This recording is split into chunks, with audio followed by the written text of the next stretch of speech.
लक्ष्य निर्धारित होता है। अगर रोज इसी तरह से करेंगे तो धीरे धीरे मन लगना स्टार्ट हो जाएगा। अब मन लगेगा, अरे इनके हाथों में दोगे वो मेरे पास चला आएगा।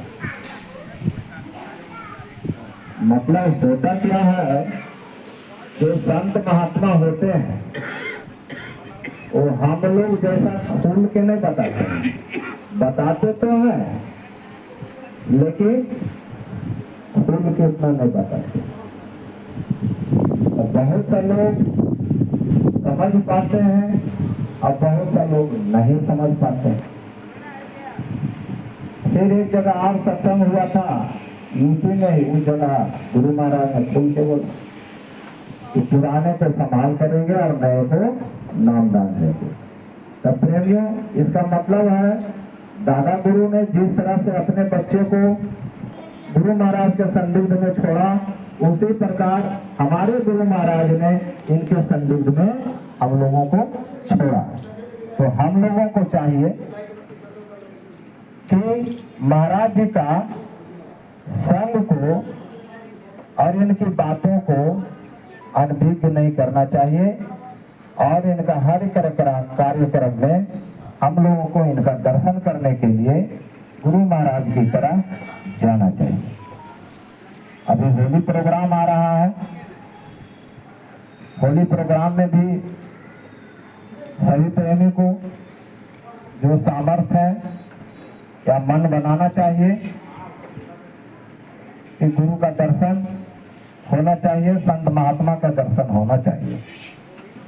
ऐसे भी कहा गया है, संत शरण को जाइए तज कोटि अभिमान, ज्यों ज्यों पग बढ़ाइए कोटि जग समान। मान लिया आपको तो 4-5 हजार रुपया खर्च भी होता है, तो वहां से कितना चीज लेके आप चलाइएगा इसका वर्णन आप नहीं कर सकते हैं और उसको आप नहीं देख सकते हैं, क्योंकि ये बात अंतर की होती है और आपको अंतर में सुनने को मिलेगा। और आ गया, एक प्रेमी थी लेडीज, जैसे हम लोग कैसे किसी को समझा करके ले जाते हैं कि चलो भाई, पहले मथुरा बोलते थे, आजकल उज्जैन बोलते हैं कि चलो उज्जैन चलो, वहाँ हमारे गुरु महाराज प्रभु के समान ही है और उनके नजदीक जाओगे तो आपका हर मनोकामना पूर्ण हो जाएगा। और वहां सिर्फ बुराई ही चढ़ती है और कुछ नहीं चढ़ता है। एक बुराई को त्याग करोगे, एक मनोकामना पूर्ण हो जाएगी। उसी प्रकार एक लेडीज थी, वो टीचर की नौकरी करती थी बिहार की। तो बोला अच्छा ठीक है, चल के देखते हैं। और वो शंकर भगवान का बहुत बड़ा भक्त थी। जब वहां गया उज्जैन, तो कहता क्या है, ठीक है नामदान ले लेते हैं, पूजवा तो करना शंकर भगवान को। तो अच्छा ठीक है भाई, तुम शंकर भगवान को पूजा करना। अब देखिए नामदान भी ले लिया, नामदान ले लिया। और नामदान लेने के बाद, अरे पानी जाना, अरे शांति रहो जी। नामदान लेने के बाद वो असमंजस में फंस गया। अब जो लेके गया था वो बोला भाई नामदान समझ लो, जैसे जैसे गुरु महाराज बताए हैं हम उसको तुमको बता देते हैं, तुम इस तरह से करना।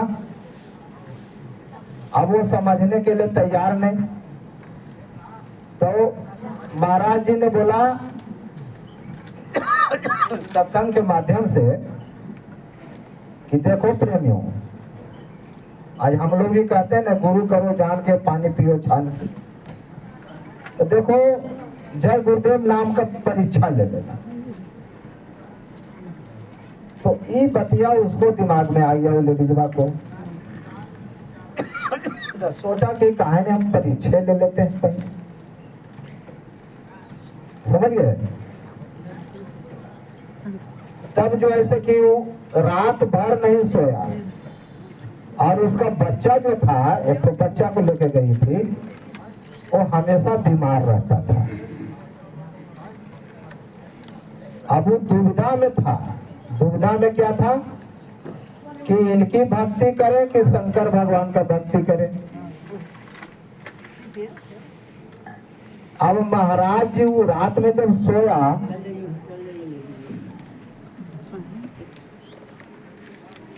महाराज जी साक्षात उनके स्वप्न में आए। बोले बच्चे तुम कहाँ दुविधा में फंसे हुई हो? तुम दुविधा में कहाँ फंसी? संकल्प लिया था कि शंकर भगवान का भक्ति करें कि आपका भक्ति करें। ये हमको आप बता दीजिए, आपका शक्ति है तो हमको बता दीजिए। बस आ गए महाराज जी, रात में ही आ गए उनके स्वप्न में, और आकर के बता दिए कि तुम इसको भक्ति करो। अब उसी समय से उसके आंख से नींद जब खुली, उसके आंख से आंसू टपकना स्टार्ट हो गया। जय गुरुदेव। और उसका बच्चा जो बीमार रहता था, और उसका बच्चा भी ठीक हो गया।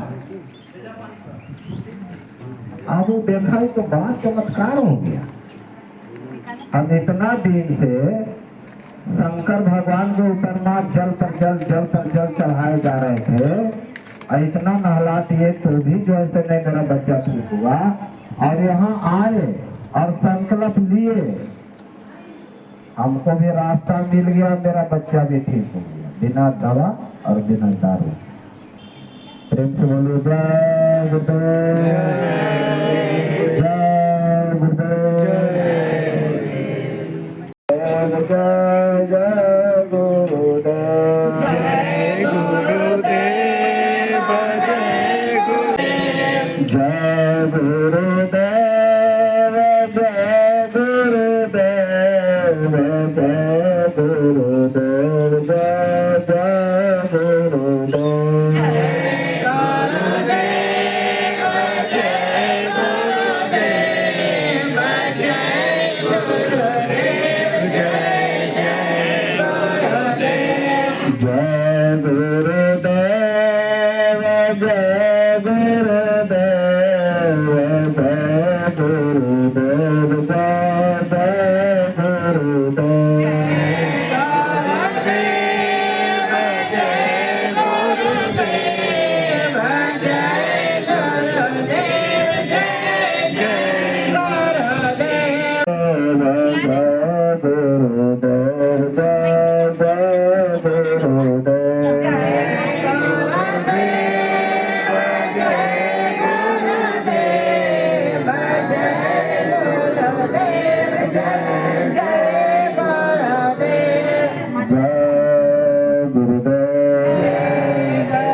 भक्ति हमेशा गुरु का ही करना चाहिए। शास्त्र में हमेशा बताया जाता है, शास्त्र में लिखा हुआ भी है, भक्ति करो तो गुरु की करना। बोलो जय गुरुदेव। शास्त्र में लिखा हुआ है, जहाँ व्यास ऋषि ब्रह्मा जी के पुत्र थे, उन्होंने, थोड़ा शांत रहिएगा, लोमस ऋषि थे। लोमस ऋषि इस मृत्यु लोक में जब वो आए तो एक 1000 बरस, 1-2 बरस नहीं, 1000 बरस तक सत्यनारायण स्वामी का पूजा किया। लेकिन उनकी जन्म मनुष्य में नहीं, किसी दूसरे चीज में हो गया। जब ब्रह्मा जी के पास फिर गए तो उन्होंने कहा कि पिताजी ये तो बताइए मुझे मोक्ष कैसे मिले। ब्रह्मा जी बोले जा इस बार तुम पीपल में खूब जलता। फिर आए, फिर कितना बरस तक कंटिन्यू, हम लोग तो सप्ताह में एक आध बार चढ़ा देते थे, लेकिन इन्होंने कंटिन्यू पीपल के पेड़ में जल को चढ़ाते रहे। लेकिन जब जन्म हुआ दूसरा तो पीपल के पत्ते पर हुआ कीड़ा। इसी तरीका से उन्होंने कितने बार जन्म लिया। 4 खान 84 लाख का एक भी योनि नहीं बचा जिसमें उन्होंने नहीं जन्म लिया। जबकि पुत्र किनके थे? ब्रह्मा जी, जो जन्मदाता थे। अब आप सोच सकते हैं प्रेम में, हम लोग तो ब्रह्मा जी के पुत्र नहीं है, लेकिन उनके अपने बेटे, जब उनके अपने बेटे थे तो 4 खान 84 लाख योनि में भ्रमण करवा दिया और लास्ट में जाकर के ब्रह्मा जी भी हार गए। बोले अब मैं किसको बताऊं कि तुम किसकी पूजा करोगे। तब लास्ट में ब्रह्मा जी कहे कि जाओ तुमको गुरु को खोज। तब जाकर के उनको मानव शरीर मिला और वो यहाँ आए, गुरु को खोजा, सतगुरु को पकड़ा, तब जाकर के उनकी पहुंच बन गई। जब पहुंचे, उनकी पहुंच हो गई, तब जाकर के उन्होंने लोमस ऋषि संवाद करके उन्होंने एक पुस्तक लिखा। उसमें सारा वर्णन लिखा हुआ है। उतना वर्णन तो मैं नहीं बता सकता, लेकिन लोमस ऋषि संवाद में आप पढ़िएगा तो आपको सारा वर्णन मिलेगा कि किसकी पूजा करने से क्या चीज में जन्म हुआ, किसकी पूजा करने से क्या चीज में जन्म हुआ। इससे साबित होता है कि जहाँ आशा वही बासा। यदि जो आप पीपल का पेड़ में खूब जल डालते हैं तो आपका आशा कहाँ लग गया? पीपल का पेड़ में। तो आपका जन्म कहाँ होगा? पीपल का पेड़ में। आप पत्थर की मूर्ति को खूब पूजा करते हैं तो आपका जन्म क्या होगा? पहाड़ में पत्थर बनिएगा। अब इतना बड़ा बड़ा पहाड़, कब इसका मृत्यु होगा कौन जानता। शास्त्र में लिखा हुआ है, स्पष्ट लिखा है,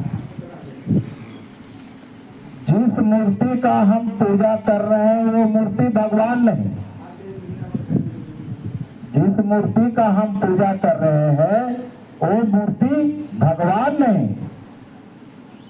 और जिस मूर्ति का हम पूजा कर रहे हैं उस मूर्ति में जो चीज है, क्योंकि कण में भगवान है, उस मूर्ति के अंदर जो है, मूर्ति भगवान नहीं, मूर्ति के अंदर भगवान।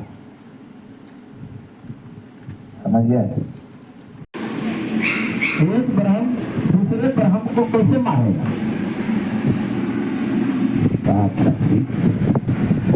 वो चला था जो बहुत बढ़िया से सीख लिया इस चीज को। वो जा रहा था जंगल की ओर, एक पगला हाथी उधर से आ रहा था और महावत उस पर बैठा हुआ था हाथी पर, लेकिन वो हाथी पगला हो गया। तो महावत जो है उसको कह रहा है, गुरु के प्रेमी को, गुरु के चेला को,